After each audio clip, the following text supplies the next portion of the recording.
We're going to draw a section through an external door of a house in timber frame, and we're going to use the 2015 higher level question 1 as an example. So it says the main entrance of a dwelling house is designed to facilitate ease of access for everyone.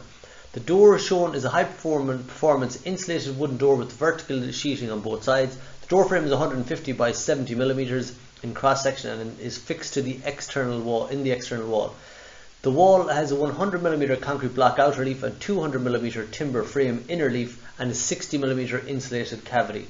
The ground floor is an insulated concrete floor with a 20 millimeter quarry tile. So we have to draw a section through the wall to a scale of 1:10.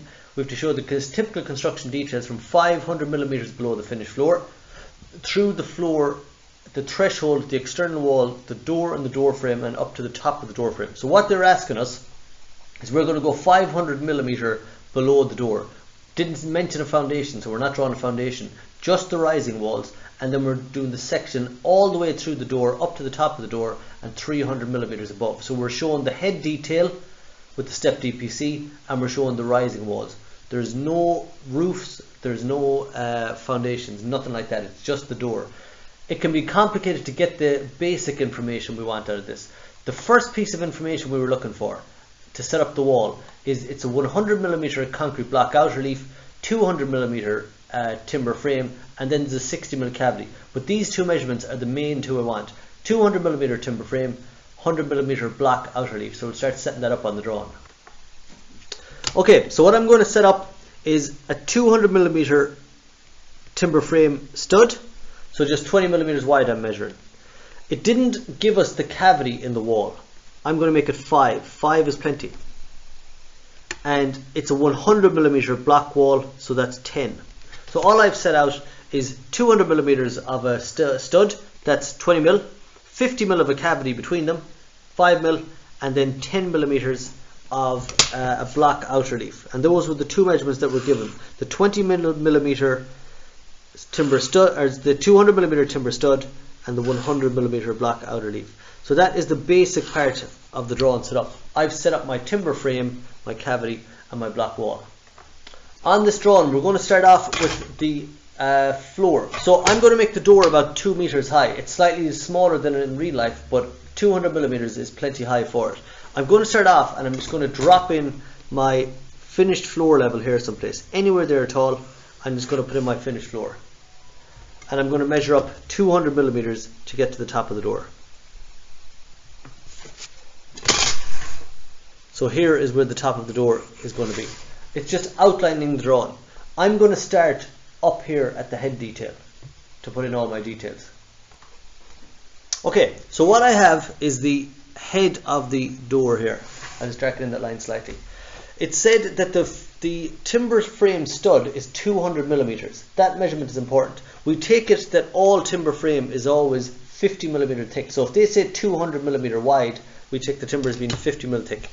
This one, 200 millimeters wide, meaning my lintel when I put it in is also going to be 200 millimeters high. So my timber lintel over the door is going in, and it's going to be 200 millimeters high. The timber is 50 mil thick, so I'm going to have to make it out of 4 50 mil pieces. So I'm coming 5, 5, 5, and 5. So my timber lintel is going to be made out of 3 pieces of timber.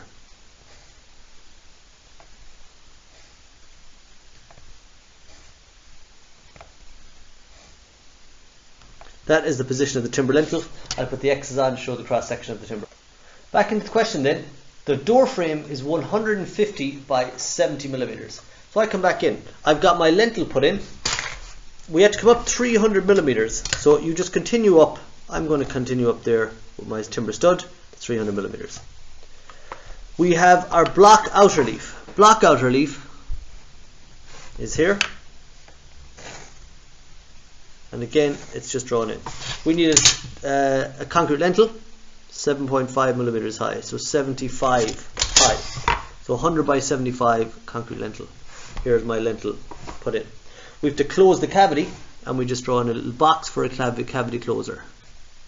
So there is my cavity closer. I'll just show that in yellow so it stands out a little bit, because that'll be an insulated piece of plastic. So there's my cavity closer. Door frame, as we said, Door frame 150 by 70, so I drop that in. We put the door frame in touching this section here, so at the joint where the cavity meets the wall, the inner part of the wall, so in other words the block, this is our corner. So I'm going to measure in 150, so 10, 15.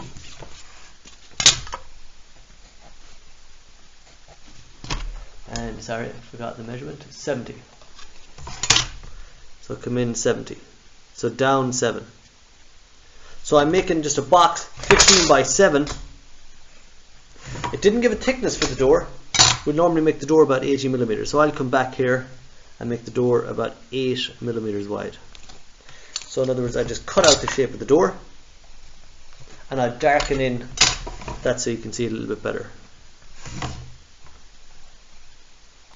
Okay, we've got our head detail put in. I've got my door frame 15 by 7 and I've cut out a section 8 millimeters wide, so 80 mil.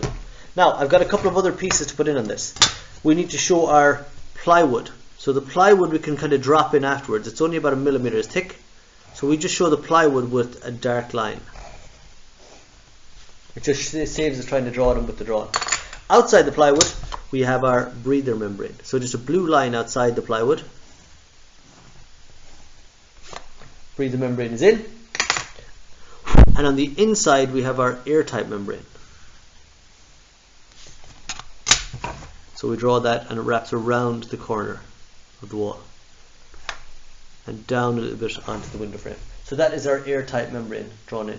That is most of the head detail put in. We have to put in the service cavity then. So back to the question, it said we need a 60 millimeter insulated service cavity. So what they mean is in here they're going to put a gap that we can run cables and pipework through. It needs to be 60 millimeters wide. So I'm just going to step out here 6 mil.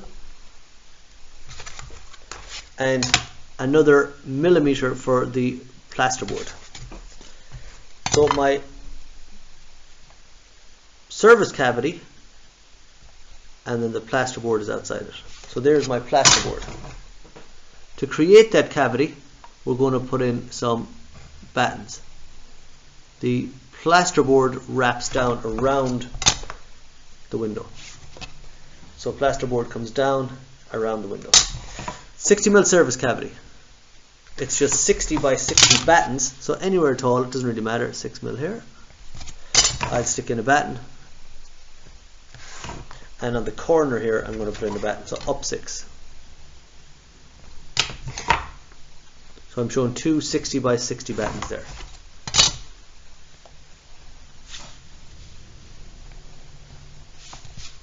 It said insulated, which means you need to show insulation in the service cavity. So we'll show our insulation in here.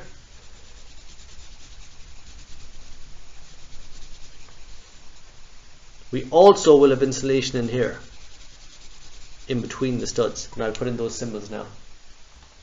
Alright, that's all the different parts of the head detail put in. So labels again, you have to put your labels in. Labels are worth 25% of this drawing, quarter of the marks. Now, with the reason we start at the top, the head detail, is so that we can put the door in and figure out where the door is going to hit down below. So at this stage, I'll drop in the door. Door is just shown with a little gap, and I'll draw just line down, line down. All of these other lines are not needed. I'm going to rub out all the other lines because those are only for setting up the drawing. So all I'm going to bring down to my floor level now is these two lines. I'm keeping the construction lines down below, down here, because I need these to set up the rising walls. And we'll set up now the floor level down below. Now back to the question. All it is specified for the floor detail is 20 millimeter quarry tile. So we can put in whatever type of floor we want once we've got a 20 mm quarry tile as the surface finish. So going back to the question, that's where we'll start. I'll stick in my 20 mm quarry tile, which is just 2 mm thick. 75 mm screed, so I'm going to come down 7.5 for the screed. I'm going to put in 150 mm of insulation, and I'm going to put in a 200 mm subfloor. So my levels, I'm just going to put them in there now. So lightly to begin with. There's my 20 mm quarry tile, floor screed, position of the insulation, and the position of the subfloor. That is the start of it. My floor level is important, and it's going to go here. We've got our rising walls coming up. The rising walls are going to be shown in blockwork, but we're going to need those down below in a second. So I'm going to continue those back down a little bit. So that gives me the position of my rising walls. Now, what we've got to get to is where the door comes down here, and we're going to set up our door sill. So I'm going to continue this down, and I'm going to draw it in. Alright, so I've continued the door down. Now, at the center of the door here, we need to put in the storm seal and the door threshold itself. So all I'm going to do is anywhere here, from floor level, I'm going to put in my door threshold detail. And it's just a matter of drawing it in, something freehand, doesn't matter, like this. Anything like that. We have our door then sits over on top of it.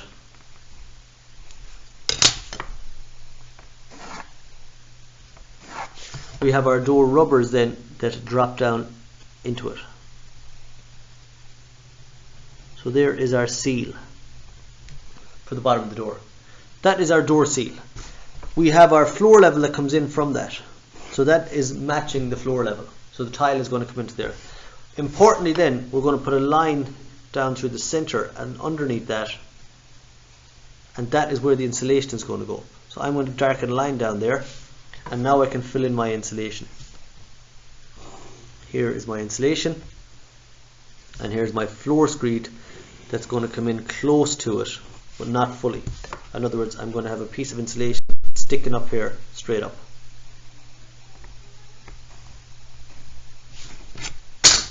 So that gives me the first couple of parts. It gives me my finished floor level, my quarry tile, screed, and insulation. I'm going to put in the symbols for those. At this point now, we put in the door sill. So from the edge, out with a little slant, so the rain runs off towards the outside. Bottom of the door sill lines up with the bottom of the insulation. So there is our concrete door sill. We get our rising walls from that, and it's just solid blockwork. So all I need to show underneath that is just solid blockwork. So I come down, and I come down. That is solid blockwork. It's going to continue down, so again we just show our symbol to show that that would continue down. And that's our 500 millimeters. That should be 50 mil at least. Mine is 70, that doesn't matter, it needs to be at least 50 mil. I'll put in the symbols for the blockwork, I'll put in the symbols for the concrete sill. Okay, so we've got our solid block rising walls put in, we have our concrete sill. We need our drainage groove then. So we've got a drainage channel outside there to take the water away. So drainage channel can be dropped in, and it can be drawn kind of freehand. So we've got the grill for the drainage channel, and then the actual channel itself, or the runaway, drawn in there. That is basically our drainage channel dropped in. We have a ramp all the way up to the door, so it said ease of accessibility, so our ramp runs away from the door, and that would be done in concrete. So ramp is put in there. That is the basic details. We have our subfloor here, and we have our hardcore underneath. This floor detail, or the door, the threshold detail, is identical to a normal block wall. So there's very little difference between this and a solid concrete block wall construction, apart from the head detail. I'll put in all the labels, I'll finish out the drawing, and then I'll show you the end result. Alright, labels are all put in. Last thing is my DPM that I put in, and it wraps up between the upright of insulation and the sill. I'll put in the detail on the door now. Okay, last part of the drawing is just to put in the door. The door, it said, is an insulated and sheeted door. That means it's got timber sheeting on the inside and outside. That's about 1 mil thick, and then you've just got insulation all through the middle. So all I've got is my symbol for solid insulation, and coloured in yellow. Timber is outside, and what that's called is called a composite door. C-O-M-P-O-S-I-T-E. So it's a composite. In other words, it's made up of a selection of materials. That is your complete drawing.